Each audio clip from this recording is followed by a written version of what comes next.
अगर कोई हमारे हाथ से हमारी उंगलियां काटने की कोशिश करे या हमारी भुजाओं से हमारी हथेली काटने की कोशिश करे तो किस तरह का कष्ट होगा आपको। वही कष्ट पहुंचाया है चाइना ने हमें लद्दाख पर अपनी लालची नजरें गड़ा के, और वहां हमारी सीमा का एक एक इंच बचाते हुए हमारे 20 जवान शहीद हो गए हैं। क्या भूल पाएंगे आप उनकी माओं के आंसू, उनकी विधवाओं की चीखें और उनके बच्चों के दिए हुए बलिदान को? क्या ये सोचना ठीक है कि सेनाओं का जो सरहदों पे जो युद्ध होता है वो सिर्फ सेनाओं का होता है, वो सिर्फ सरकार का होता है? क्या उसमें हमारा कोई योगदान नहीं है?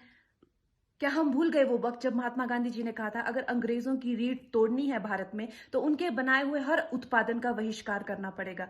तो क्या ये जरूरी नहीं है कि हम भी इस युद्ध में हिस्सा लें, क्योंकि लद्दाख सिर्फ एक जमीन का टुकड़ा नहीं है, भारत की अस्मिता का एक बहुत बड़ा हिस्सा है, भारत की हथेली है। हम उसे किसी तरह से इस दुश्मनों के उनके गंदे इरादों में सफल नहीं होने दे सकते। तो क्या हम लोगों को इसमें हिस्सा नहीं लेना चाहिए कि जो चाइनीज जितनी भी गुड्स हैं, जितने भी उनके प्रोडक्ट्स हैं, जिन भी कंपनीज में उन्होंने इन्वेस्ट किया हुआ है, उनसे उनको रिटर्न्स आते हैं, रेवेन्यूज आते हैं, ऑर्गेनाइजेशंस हैं, उन सब का बहिष्कार करें, ताकि वो उस संपत्ति से जो यहां से इंडिया से इकट्ठी करके जाते हैं, उस संपत्ति से हथियार खरीद के हमारे सैनिकों के सीने छन्नी करते हैं। तो क्या हम उन इस युद्ध में हम चाइना का साथ दे सकते हैं? आप बताइए।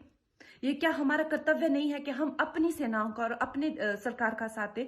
तो हमें प्रतिज्ञा लेते हैं कि हम आत्मनिर्भर बनेंगे और चाइनीज गुड्स को बिल्कुल बॉयकॉट करेंगे और इस युद्ध में हिस्सा लेके भारत को जिताएंगे।